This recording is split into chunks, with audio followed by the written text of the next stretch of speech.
Maayong adlaw mga amigo, bali magpapalit muna tayo ngayon ng wheel bearing sa harapan. Ayan, tatanggalin lang natin yan mga amigo, yung hihi kong tawagin.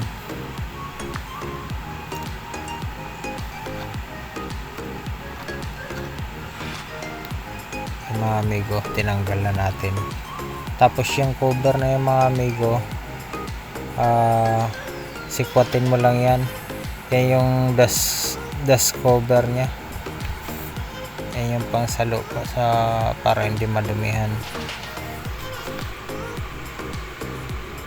Yung mga amigo, medyo pinalawang na yung loob. Malog na kasi kaya nagpalit tayo. Ayan, tinanggalan natin mga amigo yung bearing nya. Yan yung isa amigo, grabe sobrang kalawang na. Ito naman yung isa, paliktarin mo lang mga amigo, tapos gagamit ka lang ng yan yung bakal na yan, tapos pukpukin mo lang ng dahan-dahan. Mararamdaman mo naman na lalabas yung lumang bearing dyan, tas malalaglag yan. Yung mga amigo, nalaglag na yung tinuturo mga amigo. Yan yung lumang bearing nya.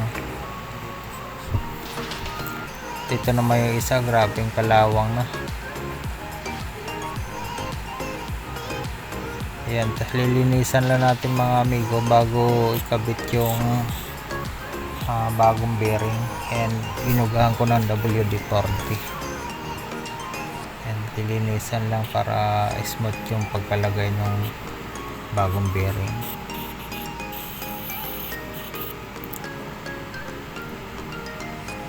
Yan yung size niya pala mga amigo, 6301. Yan yung size niya sa harapan, 2 piraso yan.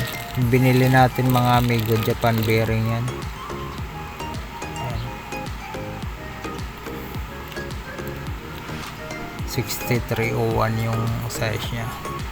Tapos yan mga amigo, tatanggalin natin yung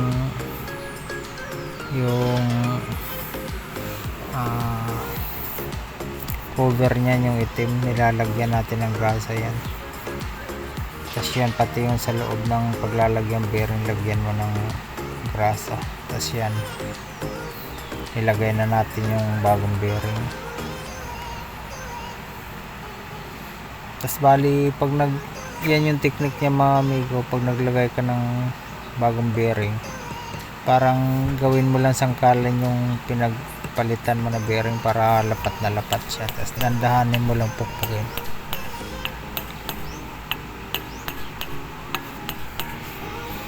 Ayan, dandahanin mo lang.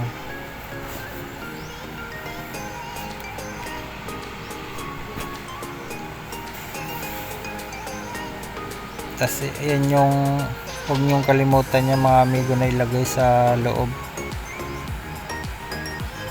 kasi napakahalaga niyan. Kasi kung wala yan, mabilis bumigay yung pinagpalitan niyo na bearing.